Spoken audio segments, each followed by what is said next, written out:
Very good morning साथियों। तो हम लेके आ गए हैं फिर से हिंदी का संग्राम, और वो भी लुसेंट से। लुसेंट का हिंदी लुसेंट से ये दूसरा आपका लेक्चर है, और सीधे शुरू करते हैं। पॉइंट टू पॉइंट बातचीत होगी हमारे यहाँ पे। आधुनिक हिंदी के विकास, हिंदी की विकास यात्रा हम देख रहे थे। तो हिंदी, आधुनिक हिंदी 19वीं से 20वीं सदी के बीच में गद्य और पद्य दोनों में आ चुकी थी। जो आपकी हिंदी भाषा है, इसके पहले कौन सी भाषा थी? अवधी थी, ब्रज था, लेकिन खड़ी बोली, आधुनिक हिंदी की खड़ी बोली नहीं आई थी। 19वीं और 20वीं सदी में ये अपने चरमोत्कर्ष पर पहुंची थी, और गद्य और पद्य दोनों में इसकी रचनाएं होने लगी थी।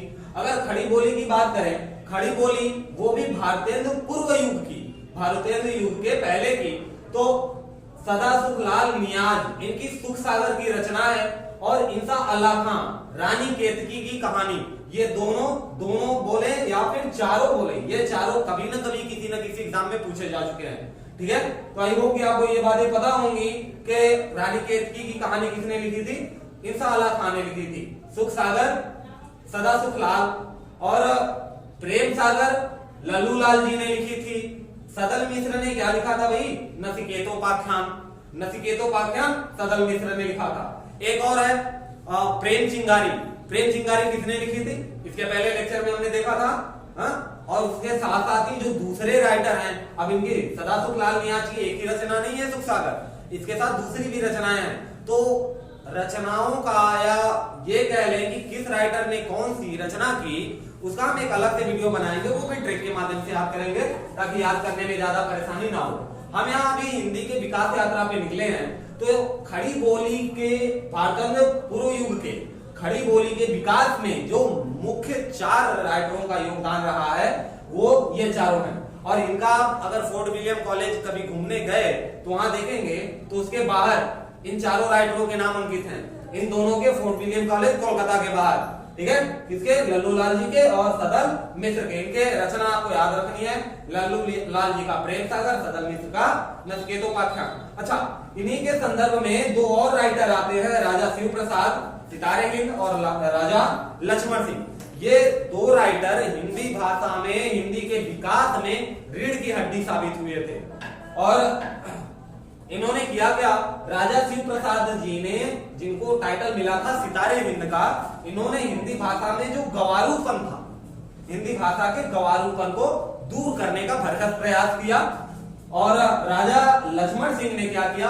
इनकी जो रचना थी, जो साहित्य था, इनका विशुद्ध संस्कृत निष्ठ थे ये, यानी इनकी रचना विशुद्ध संस्कृत में लिखी गई थी।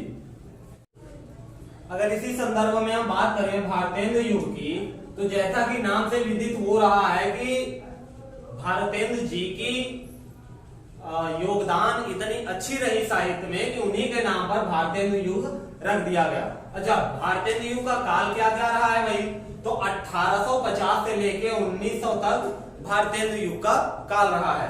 और भारतेंदु हरिश्चंद्र जी ने अपनी एक मंडली बनाई थी, लेखकों की मंडली, जिसे भारतेंदु मंडली के भी नाम से जाना जाता है।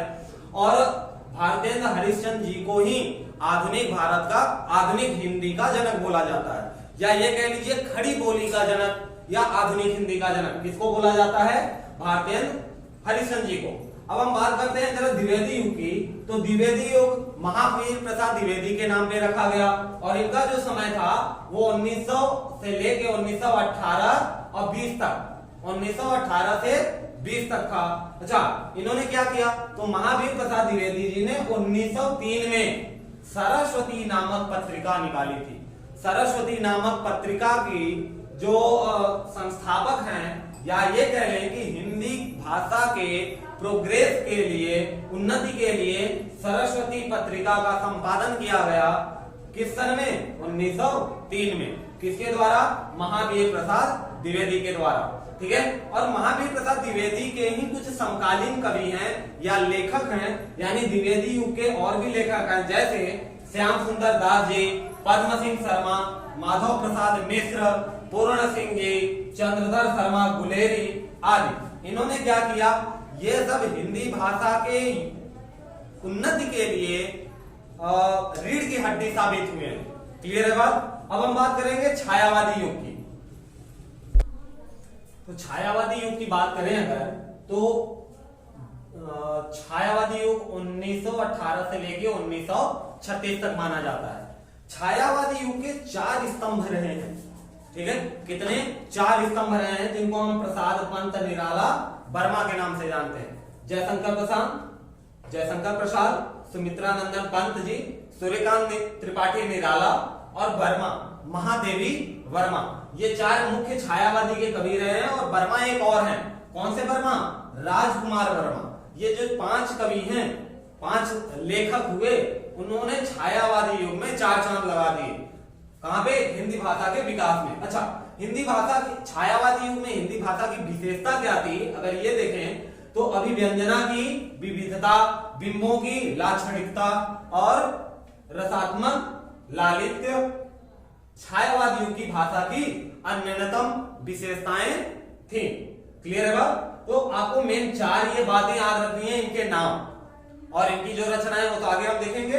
और साथ ही साथ ये भी, अगर रिटेन की बात होगी तो रिटेन में यही बात लिखी जाएगी कि छाया युग में हिंदी के लिए किस तरह की भाषा इस्तेमाल की जाती थी। तो जिन भाषाओं में रसात्मक लालित्य होता था और अभिव्यंजना होती थी, इस प्रकार की भाषा छायावादी युग के साहित्य में प्रयोग में आई है। क्लियर है बात? छायावादी युग के बाद आता है हमारा प्रगतिवाद युग।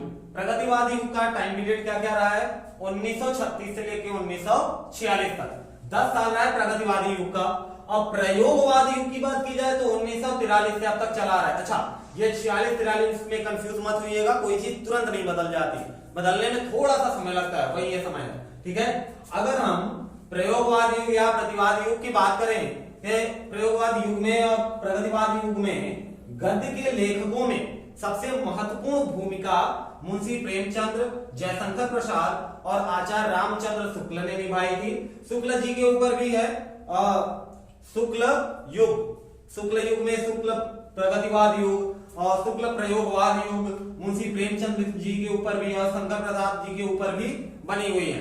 अच्छा, अगर हम बात करें कि उपन्यास के लिए, उपन्यास और कहानी के लिए सबसे प्रसिद्ध जो राइटर रहे हैं वो कौन रहे हैं? मुंशी प्रेमचंद्र। नाटक में किसका योगदान सबसे महत्वपूर्ण रहा है? जयशंकर प्रसाद जी का। और आलोचकों में, ये देखिए आलोचकों वाला ये सीधा क्वेश्चन पूछा गया था 2017 में यूपीएसआई में, ठीक है। आलोचकों में किसका नाम आता है? रामचंद्र शुक्ल जी का। इन लोगों ने जो भाषा और शैलियां, भाषा शैली और मर्यादा स्थापित की, किसके लिए? गद्य रचना के लिए, वो आज भी हमारे लिए अनुकरणीय है, ठीक है। तो प्रयोगवादी युग अभी तक चल रहा है 1943 के बाद। क्लियर है बात? अब इसके बाद हिंदी भाषा का विकास हम देखेंगे कि स्वतंत्रता संग्राम के समय किस प्रकार से हुआ और संग्राम के बाद किस प्रकार से ब्रह्म समाज, आर्य समाज और दूसरे सोसाइटियां जो आई वो हिंदी के विकास में अपना अपना क्या योगदान देती हैं। उसके साथ ही साथ ये भी देखेंगे कि अंग्रेजों का हिंदी के प्रति क्या नजरिया रहा है, ठीक है। वो अगले लेक्चर में, तीसरे में।